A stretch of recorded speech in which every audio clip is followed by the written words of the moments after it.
Baik, Assalamualaikum warahmatullahi wabarakatuh. Selamat pagi rekan-rekan mahasiswa Universitas Cyber Indonesia. Pada pagi hari ini kita adalah kuliah mengenai estetika humanisme. Apa suara saya terdengar? Terdengar, Bu. Baik, baik. Terima kasih teman-teman yang sudah berpartisipasi untuk kuliah estetika humanisme ini. Kita itu pada pertemuan ke-12 ya, yaitu mengenai psikologis humanistik yang mana disusun oleh Ibu Rosana SSM Komputer. Dan memang saya di sini adalah tutornya. Baik, untuk pokok pembahasan pada psikologi humanistik ini yaitu pertama adalah pengertian ilmu psikologi dan psikologi humanistik. Kemudian, pandangan psikologi humanistik secara umum, kemudian ada asumsi-asumsi dari psikologi psikologi humanistik, ada tentang sejarah dan perkembangan psikologi humanistik, dan ada tentang tokoh-tokoh dalam psikologi humanistik, dan terakhir kita akan bahas tentang case study yang terjadi mengenai psikologi humanistik. Nah, sebagaimana kita ketahui, psikologi ilmu dan psikologi ini adalah ilmu pengetahuan yang mempelajari mengenai perilaku dan pikiran, yang mana psikologi ini berasal dari bahasa Yunani, yakni psike, dan logos, yaitu psike diartikan sebagai jiwa atau nafas, sedangkan logos merupakan ilmu. Nah, psikologi ini dijelaskan sebagai ilmu yang mempelajari mengenai jiwa atau kejiwaan, itu menurut Lapuente. Nah, dalam pengembangannya ada beberapa pendekatan atau aliran ilmu psikologi. Nah, salah satunya itu adalah psikologi humanistik. Nah, di sini pengertian psikologi humanistik ini merupakan atau disebut dengan psikologi manusia, yang mana merupakan suatu pendekatan multifaset terhadap pengalaman dan tingkah laku manusia yang memusatkan perhatian pada keunikan dan aktualisasi diri manusia. Nah, di sini implikasi dari psikologi humanistik ini adalah menunjukkan bahwa psikologi ini berpotensi atau fokusnya itu pada mengenai bagaimana individu ini berpikir, bagaimana individu ini berperilaku di berbagai situasi. Nah, di sini psikologi ini menggabungkan antara teori dan praktik untuk memahami individu atau kelompok yang mana seringkali dia menggunakan pendekatan ilmiah untuk menjawab pertanyaan tentang fungsi mental dan perilaku. Nah, psikologi ini memang eh dia itu mempelajari bagaimana tentang jiwa seseorang. Nah, memang psikologi humanistik ini fokusnya itu lebih menekankan pada bagaimana potensi manusia itu, bagaimana pertumbuhan pribadinya. Nah, tujuannya memang untuk membantu individu itu mencapai pemahaman dan realisasi diri yang lebih baik, yang mana bisa menggunakan pendekatan itu berfokus pada sifat manusia, bagaimana aspek sensitifnya, seperti bagaimana kreativitasnya, bagaimana kemampuannya, dan bagaimana tingkah laku dalam kebebasan seseorang tersebut. Kemudian, dari pendekatan psikologi humanistik ini, ada namanya individu yang utuh, yang mana psikologi humanistik ini memandang manusia itu sebagai makhluk yang utuh dengan seluruh aspek fisiknya, emosionalnya, dan bagaimana spiritualnya. Nah, di sini dia memiliki potensi, yang mana setiap individu ini diyakini dia memiliki potensi bawaan yang unik serta mempunyai kemampuan untuk berkembang. Nah, di sini ada juga potensi mampu mengaktualisasikan diri. Nah, di sini aktualisasi diri ini lebih fokus itu untuk membantu individu itu mencapai aktualisasi diri mereka, yaitu bagaimana pencapaian potensi maksimal dan bagaimana pemahaman diri mereka itu secara mendalam. Kemudian, memang tujuan dari psikologi humanistik ini untuk pendekatan positif, yang mana di sana itu lebih menekankan aspek positif dari pengalaman manusia, seperti kebebasannya yang tadi saya jelaskan, bagaimana tanggung jawabnya, dan bagaimana keinginan mereka itu untuk pertumbuhan pribadinya.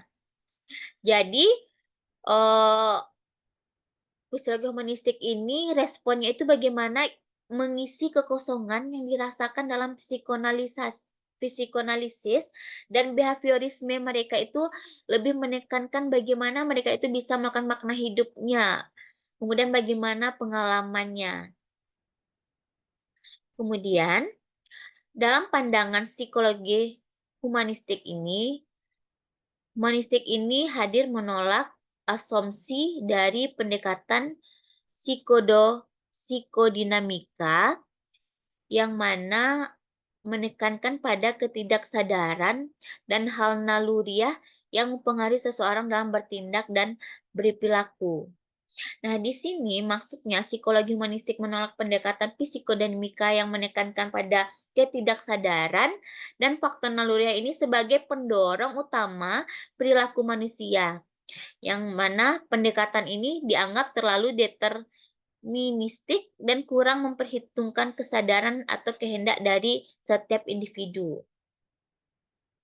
Nah, kemudian di dalam humanistik ini ada pendekatan namanya pendekatan alternatif, yaitu humanistik ini berfokus pada penghargaan terhadap potensi individu dengan keyakinan bahwa manusia itu memang memiliki kemampuan untuk berkembang dan membuat pilihan sadar. Itu pendekatan yang menekankan pentingnya pengalaman subjektif dan pengembangan diri.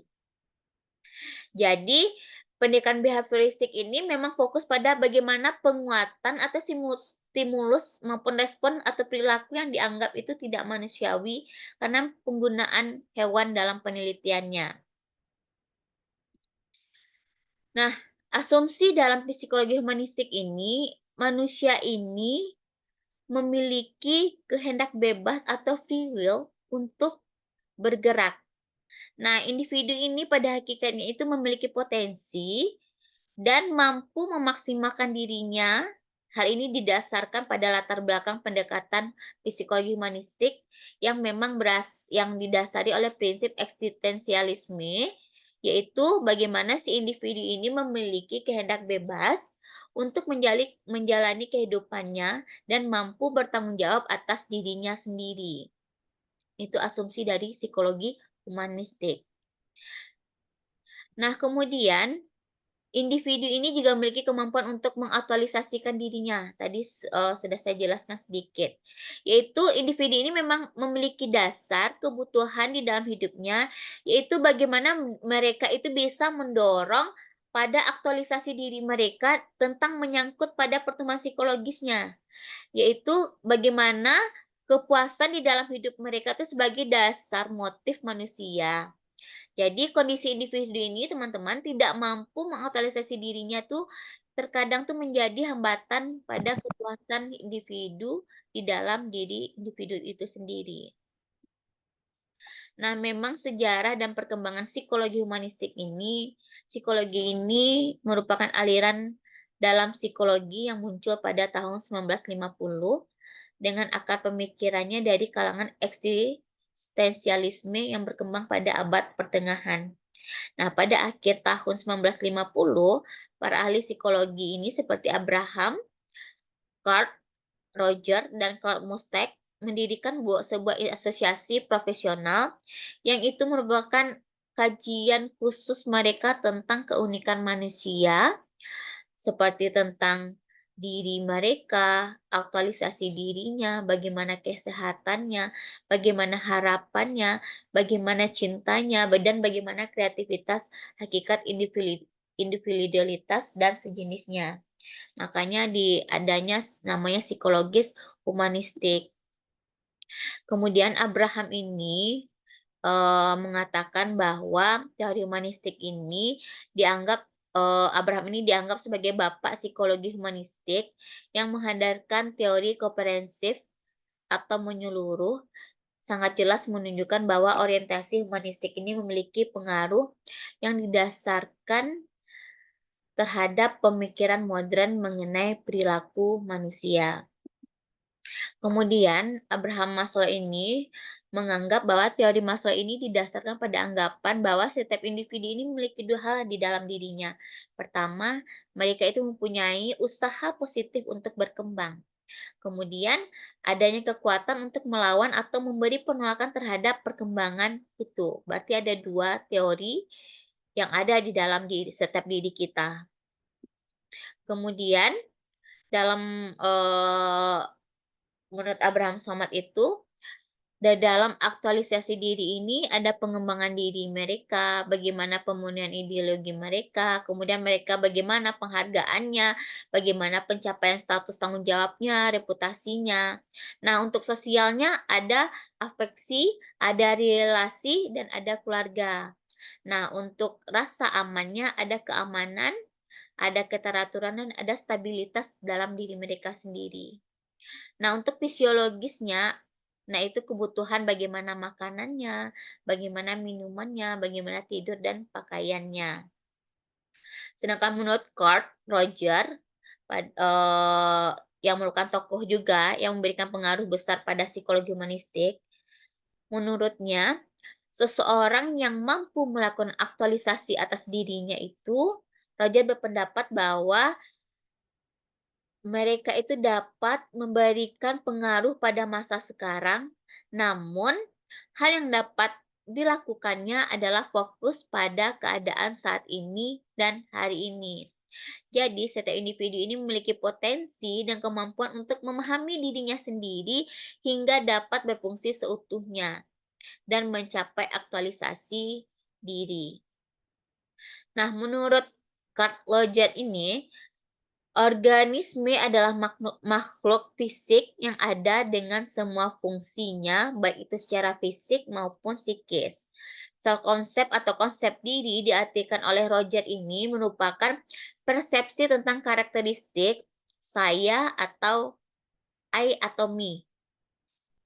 Dari persepsi mengenai hubungan I atau me dengan orang lain berbagai aspek kehidupan termasuk juga dengan nilai-nilai yang berhubungan dengan diri mereka sendiri.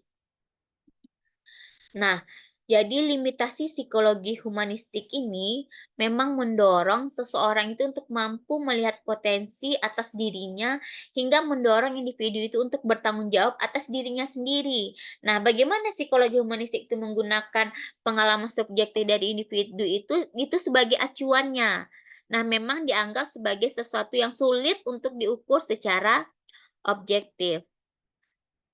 Baik, coba kalau bisa, adakah teman-teman mahasiswa bisa memberikan contoh sederhana mengenai psikologi humanistik dalam interaksi sosial sehari-hari? Apakah ada yang bisa memberikan contohnya?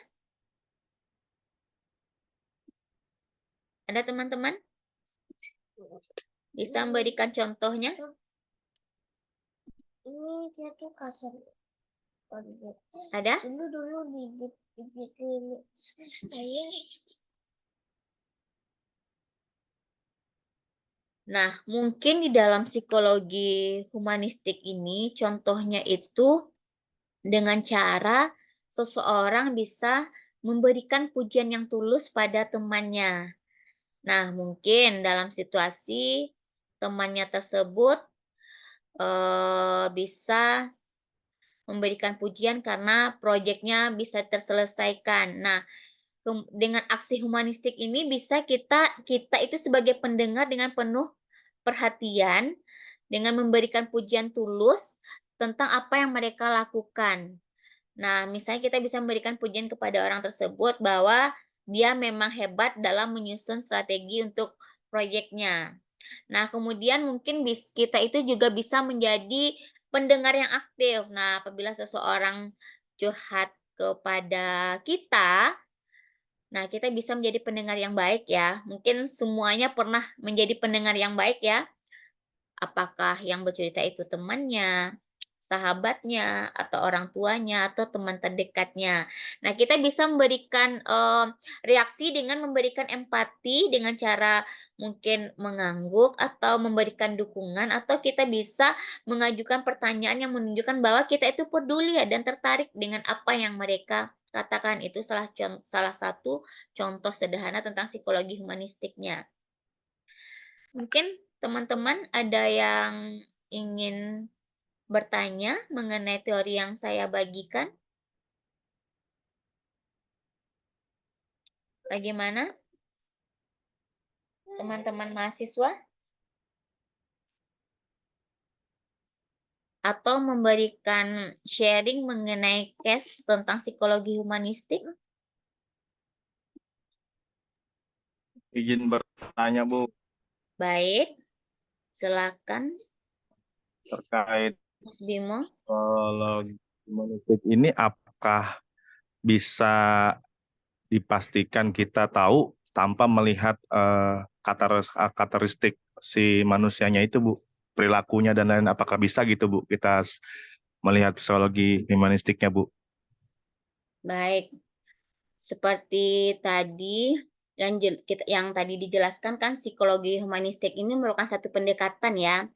Pendekatan bagaimana seorang itu bisa memahami tentang orang lain, ya kan? Nah, sebenarnya dari pengalamannya mungkin dari seseorang itu mungkin kita bisa melihat bagaimana seseorang itu bercerita mungkin. Nah, kemudian di sana itu bagaimana cara reaksi kita itu bisa memahami teman kita itu dalam bercerita. Itu tadi yang sudah saya jelaskan, seperti kita bisa menjadi pendengar yang baik mungkin.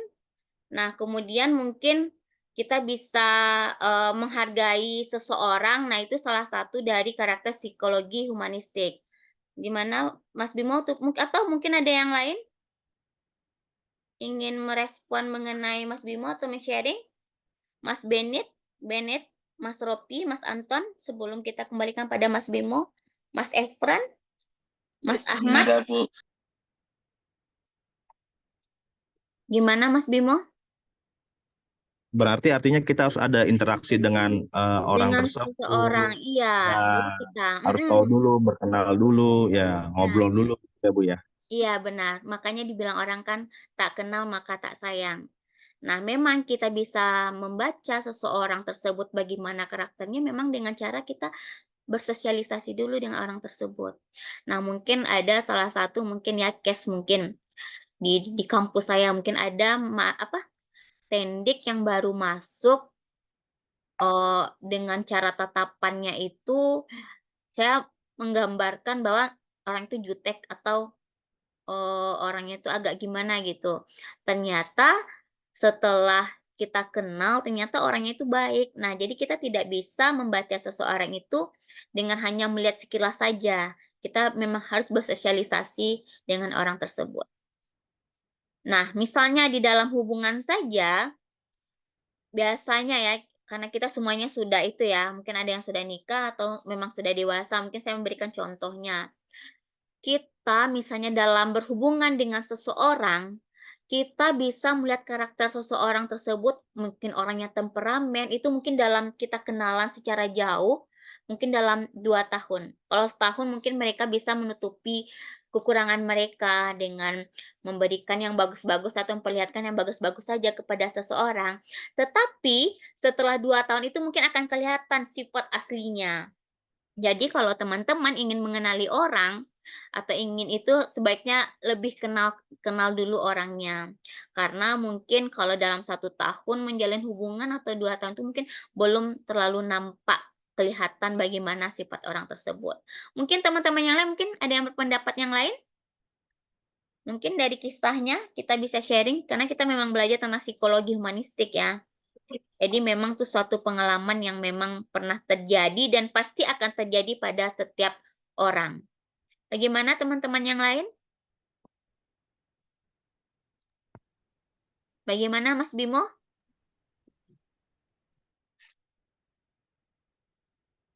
Mas Bimo, bagaimana Mas Bimo tanggapannya? Mungkin aku pernah dapat kasus kayak gini Bu.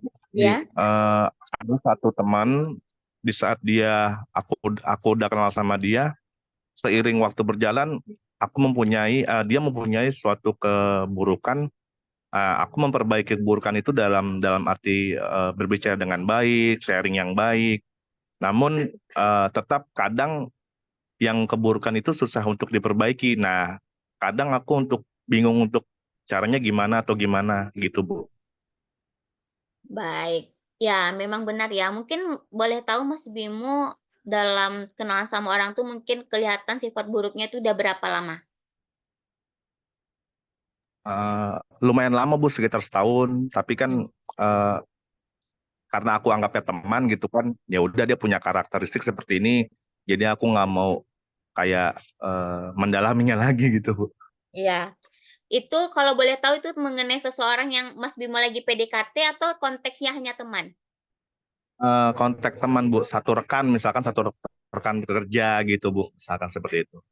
Baik. Sebenarnya kalau namanya sifat manusia itu memang susah ya diubah ya Mas Bimo ya.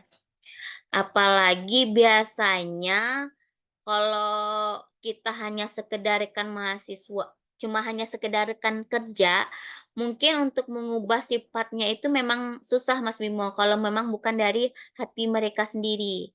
Nah, tapi konteksnya bagi orang yang, punya hubungan spesial, apakah itu suami istri atau pacaran, atau bagaimana berhubungan baik, mungkin mereka bisa mengubahnya secara pelan-pelan, hanya saja itu tidak bisa secara keseluruhannya.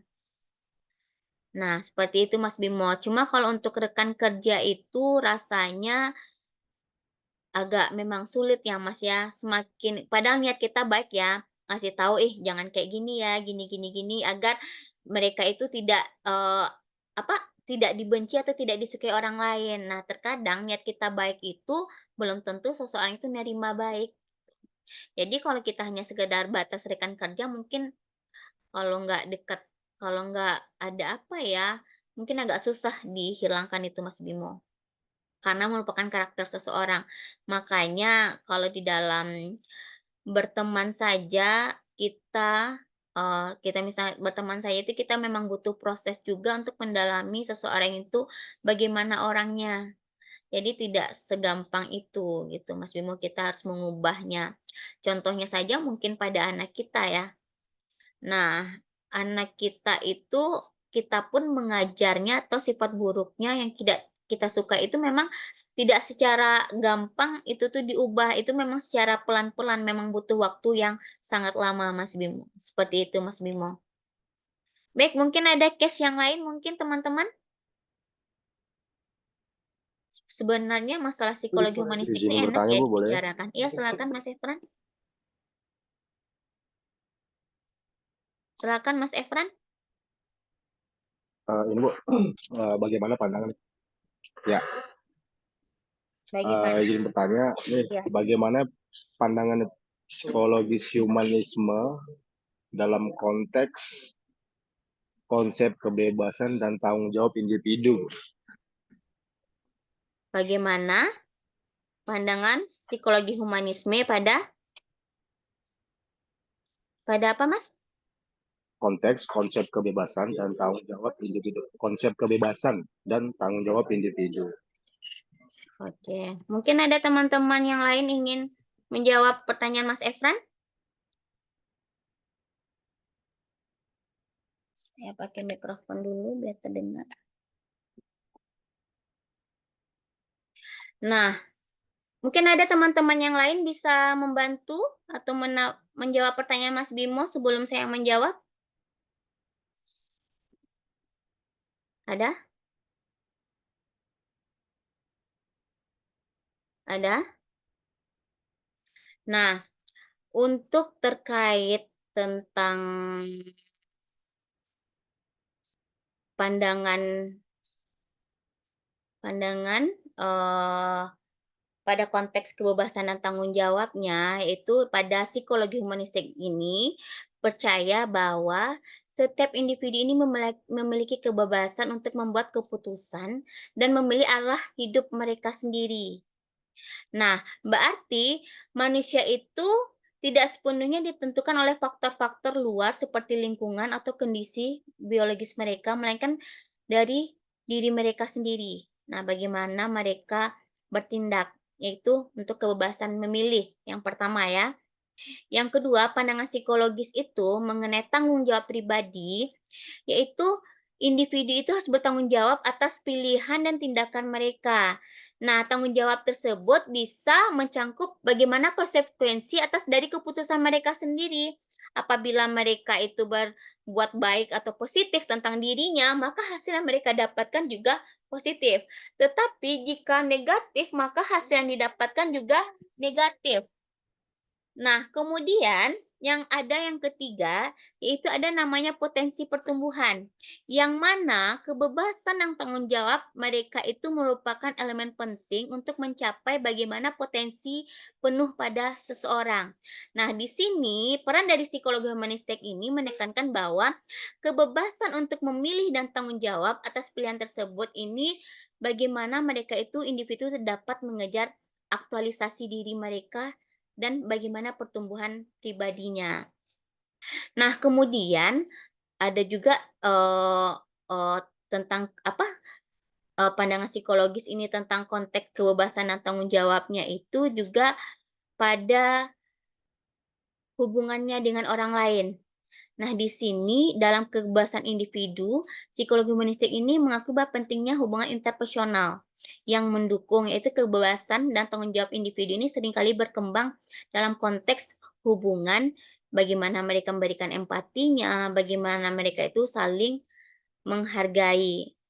Nah, di sini mungkin contohnya ya, dalam pandangan kebebasan mereka sendiri mungkin teman-teman ada yang bisa memberikan contohnya mungkin?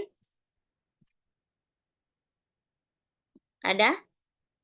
Atau ada yang ingin sharing yang lain? Ada mungkin? Mas Rompi mungkin ada tambahannya dari punya saya. Jadi memang di dalam pandangan psikologi humanisme ini, kalau konteks tentang kebebasan dan tanggung jawab itu memang tidak hanya ditentukan oleh faktor-faktor dari luar atau lingkungan ya, tetapi memang juga dari diri mereka sendiri. Nah, dari seseorang tersebut, mereka itu mempunyai tanggung jawab pribadi. Jika mereka melakukan hal positif, maka mereka akan mendapatkan konsekuensinya yang positif. Tetapi jika mereka melakukan negatif, maka konsekuensinya pun akan terjadi pada mereka yang negatif. Jadi memang itu ya, teman-teman ya. Mungkin saya izin sebentar, teman-teman. Ya, Bu.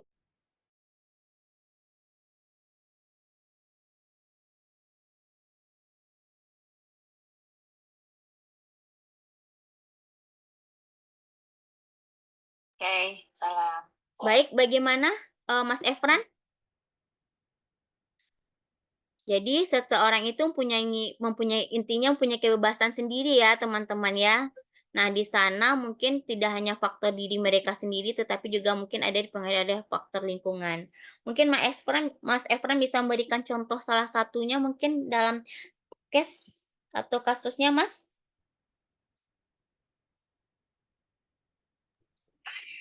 Iya Bu, jadi kedengeran nggak Bu suara saya? Ya, terdengar. Ya, jadi kan kalau misalkan kita mengambil keputusan nih, kan itu butuh, apalagi kalau keputusannya yang benar-benar urgent ya. Ya, Nah, itu kan butuh pemikiran konseptual yang logik gitu kan. ya, Maksudnya keputusan itu kan benar-benar memang harus ditentukan. Itu maksud ya saya benar. dampaknya dari si psikologi humanisme itu uh, penggambarannya seperti apa, kayaknya seperti itu aja sih Bu. Karena kan kita butuh yang kayak kalau mengambil keputusan gitu kan, kebebasan keputusan. Nah itu tuh yang membuat kita kan memang benar-benar harus memikirkan yang lebih-lebih lagi tuh, dampaknya apa, negatifnya apa, positifnya apa, seperti itu sih. Tadi saya cuma pengen nanya gitu aja. Ya, seperti itu. Nah, mungkin ada teman-teman yang lain mungkin memang di dalam pemilihan keputusan itu kita bebas memilih ya Mas ya. keputusan apa yang kita Ya, ambil. Nah, di dalam psikologi humanistik ini memang keputusannya itu seperti apa yang kita ambil itu tergantung apakah hasilnya itu atau keputusannya yang kita terkadang sesuatu hal yang menurut kita baik belum tentu seseorang nerima baik kan, Mas Efran? Teman-teman semuanya, pernah tidak Iya betul merasa Bu. seperti itu? Terkadang kita menganggap bahwa keputusan ini memang bagus. Nah, ternyata memang setelah itu kan seseorang tersebut merasa mereka dirugikan. Contohnya aja mungkin di dalam mendisiplinkan seseorang mungkin teman-teman. Nah, terkadang kan niat kita untuk mendisiplinkan orang tetap bawahan kita atau gimana, seperti saya mungkin mendisiplinkan mahasiswa, ternyata kan terkadang, menurut saya itu kan positif ya agar mereka itu berubah. Terkadang memang tergantung bagaimana seseorang itu menyikapi, keputusan kita tersebut. Jadi kita kembalikan pada diri seseorang tersebut, Mas Efran. Hanya saja yang perlu kita tekankan ke dalam diri kita, jika keputusan yang kita ambil itu positif, maka itu mungkin hasilnya akan baik. Nah, itu makanya kita bilang, setiap pemimpin saja terkadang itu kan nggak semuanya pasti ada saja salah kan? Nah, begitu juga. Jadi di dalam psikologi humanistik itu intinya bagaimana kita mengambil keputusan itu. Kalau menurut kita itu positif, ya mungkin hasilnya akan positif. Seperti itu, Mas Efran. Bagaimana, Mas baik Bu, Efran? terima kasih Bu. Sudah jelas, terima kasih Bu. Mungkin ada teman-teman yang lain mungkin ingin menambahkan atau mungkin men-sharing yang lain. Gimana, Mas Eka, Mas Muhammad, Mas Ahmad, Mas Anton, Mas Kris, Mas Johan, Mas Rompi? Bagaimana? Atau ada sharing case-case yang lain? Bagaimana teman-teman? Saya Bu mau Ya, silakan. tanya Bu, Oke, silakan Mas Ahmad. kalau di estetik humanisme tuh gimana sih Bu cara kita bersikap ketika ada pasangan atau rekan kerja yang mungkin lagi sedang bad mood atau eh, cranky gitu lah Bu. Jadi kan kita kan harus ketemu sama mereka tuh dalam waktu kerja atau di rumah gitu dengan pasangan. Kita harus bersikap seperti apa sih Bu untuk menyikapinya agar tidak terjadi yang mungkin berantem atau stunting atau berselisih gitu Bu. Oke, baik, Terima mungkin ada kasih. yang lain kalau baik, terima kasih Mas Ahmad. Mungkin ada yang lain mungkin ingin membantu itu udah itu ya, case yang Mas Ahmad itu tuh kan memang sudah pernah kita jalani ya. Mungkin Mas Bimo bisa memberikan tanggapannya Mas Bimo. Ya itu sebenarnya sih udah, kalau menurut saya Bu izin, maaf kalau misalkan salah diluruskan. Baik. Itu sebenarnya ada di materi yang sebelum-sebelumnya yang udah kita bahas sebelumnya sama Bu Dwi. Kayak macam kita harus self konsepnya seperti apa, kita kayak lebih mengenal diri kita dulu seperti apa. Nanti baru sebelum kita berbicara ke teman rekan kerja kita tuh apakah layakkah kita bicara, apakah nanti ada menyinggung perasaannya apa gimana, seperti itu sih sebenarnya sih, kayak lebih apa diri kita apakah udah sesuai apa enggak kalau kita bicara ini ke teman kerja kita, seperti itu sih. Apakah nanti dampaknya seperti apa, negatif apakah positif, kan kita juga nggak tahu gitu kan, tergantung teman kita seperti apa. Itu aja sih kalau menurut saya sih Bu. Baik. Baik, terima kasih Mas Bimo. Mungkin Mas Ropi, Mas Benediktus mungkin Mas Iya, Benediktus. mungkin Mas Benediktus. Mas Benet, gimana Mas Benet? Ya Mas Benet mungkin bisa di kesimpulannya. Gimana Mas Johar?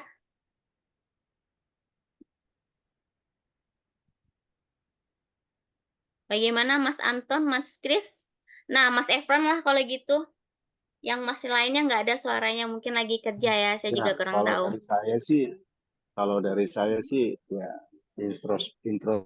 introspeksi diri sih Bu. Kalau misalkan kita ngelakuinnya itu dengan pemikiran sendiri, jika udah benar ya mungkin bisa di apa namanya ya kita bisa tahu lah apakah kita melakukan sesuatu itu benar atau salah, kita tahu gitu. Jadi ya ngelihat dari sisi diri sendiri dulu sih kalau menurut saya. Nah, sebenarnya case-case kayak gini tadi udah Mas Efran bantu sama Mas Bimo. Memang itu sebenarnya konsepnya itu kembali ke diri kita sendiri ya. Dan kita harus juga lihat bagaimana eh, rekan kita yang sedang ada masalah ini, bagaimana cara kita mengatakannya ya, Mas Ahmad ya. Betul Bu, karena kan terkadang tuh suka mengganggu kinerja gitu-gitu sih Bu. Kadang nggak jelas ya Mas Ahmad, marahnya nggak jelas, marahnya sama siapa. Kadang terkena kita yang kena ya Mas Ahmad ya. Iya betul Bu, apalagi kan kalau di sebuah tim atau lingkungan gitu kan pasti kita yang walaupun nggak bersinggungan langsung pasti terkena dampaknya lah gitu. Iya benar. Dan memang kalau hal yang kayak gitu tuh sebenarnya kembali ke individu kita ya Mas Ahmad ya. Memang sebenarnya sifat rekan-rekan kerja kita yang seperti itu memang di mana-mana ada ya Mas Ahmad ya.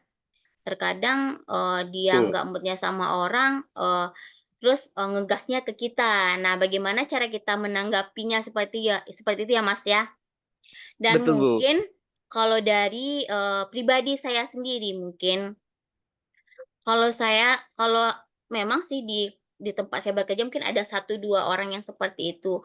Kalau saya sih kalau mungkin kita bisa lihat dulu bagaimana ekspresi wajahnya, Mas. Itu udah kelihatan, Mas. Kalau misalnya ekspresi wajahnya tuh udah nggak mengenakan, maka kalau bisa nggak usah ditegur aja lah dulu gitu. Seperti itu, Mas. Dan memang kemudian mungkin sedikit kita mungkin orang yang nggak mood tersebut mungkin nggak lama juga ya Mas ya, kalau masalahnya nggak sama diri kita sendiri gitu. Dan kalau memang dia masalahnya langsung ke pribadi kita sendiri, mungkin kita bisa langsung eh, apa kita temui orang tersebut Mas. Mungkin kita bisa langsung berbicara empat mata ya jatuhnya ya. Kenapa dan ada apa.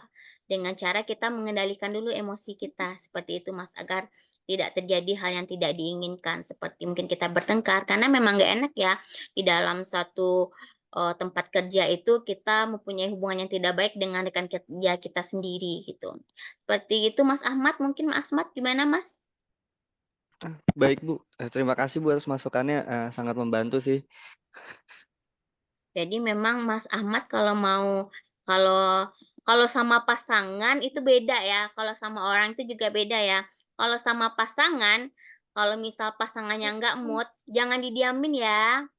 Biasanya dia pasti lebih ingin ditanyai atau gimana. Kalau sama rekan kerja mungkin eh, tergantung kita, kalau misal rasanya sama kita pribadi bermasalah, mungkin kita bisa langsung ketemu dengan mereka dulu, tetapi mungkin kita harus mengendalikan emosi kita ya. Takutnya nanti kita nggak merasa bersalah, tapi disalahkan. Nah, seperti itu. Mungkin ada teman-teman yang lain yang bisa membantu agar itu, Mas Hanan mungkin, Mas Eka, gimana? Mas Ahmad sudah pas ya, Mas Ahmad? Alhamdulillah sudah Bu, sudah sangat Baik. membantu. Baik, mungkin ada lagi yang ditanyakan?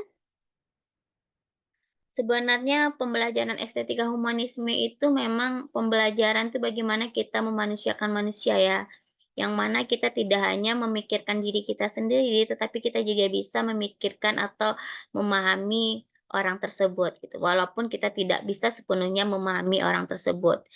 Kemudian memang di dalam pembelajaran estetika humanisme ini memang sangat membantu ya, apalagi zaman sekarang ini kebanyakan orang itu tuh dia saling duduk aja atau lagi bersebelahan aja mereka terkadang sibuk dengan gadget mereka masing-masing gitu. Nah, memang untuk kebanyakan apalagi di zaman media sosial yang banyak tersebut, terkadang anak-anak SD aja mereka suka lihat YouTube-YouTube yang membuli-buli ya, teman-teman ya. yang memang terkadang orang tuanya itu tidak men-sharing apa yang ditonton anaknya. Nah, memang di estetika humanisme ini kita bisa memasukkan bagaimana kita itu bisa memanusiakan manusia. Mungkin di zaman Mas-mas di sini kelahiran tahun-tahun 2000 mungkin ada? 2000 awal, Bu. 2000 awal. Oke. Kalau 2000 tuh berarti zaman milenial ya, milenium. Kalau zaman sekarang nih anak nih zaman Gen Z. Baik, ada teman-teman yang ingin ditanyakan lagi mengenai psikologi humanistik? Atau ingin men-sharing? Ada gimana Mas Eka, Mas Andiko yang baru bergabung, Mas Anton, Mas Kis, Mas Johan, Mas Rompi, Mas Hanan, Mas Ahmad, Mas Bennett-nya mana? Udah keluar ya?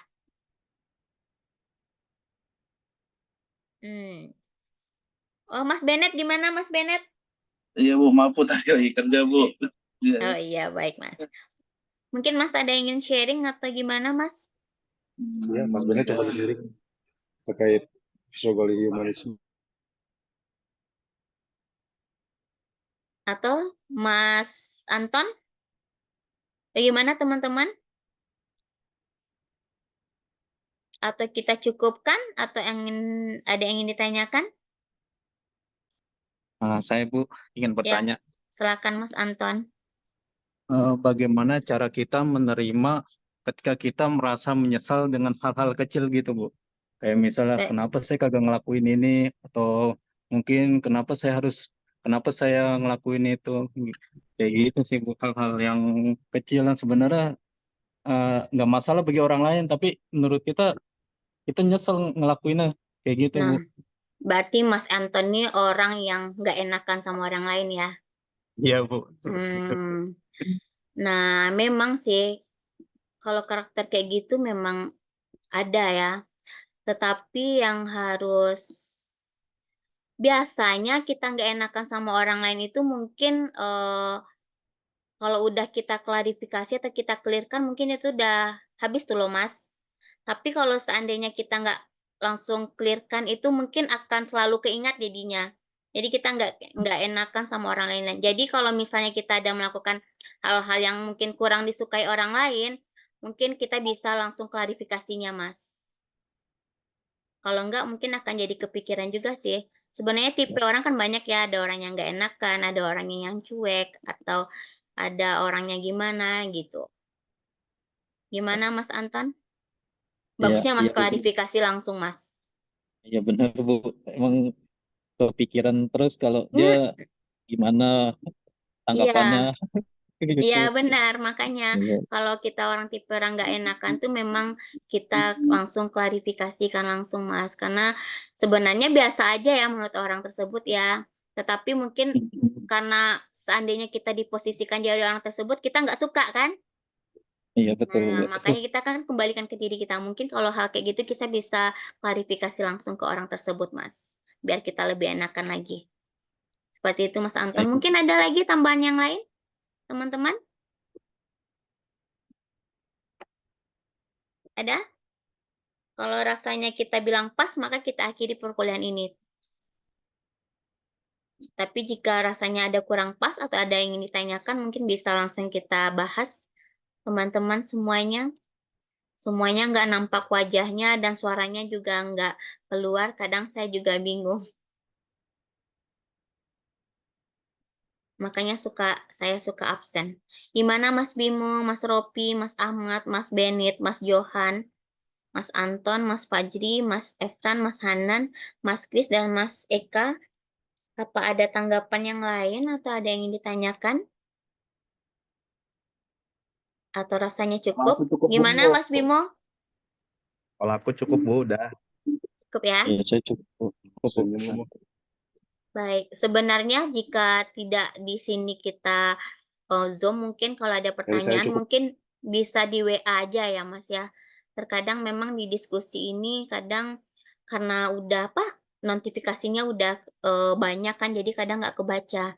Jadi kalau ada apa-apa atau masalah, baik itu masalah tentang perkuliahan atau masalah tentang materi kita, mungkin teman-teman seandainya saya slow respon di grup, bisa atau teman-teman semuanya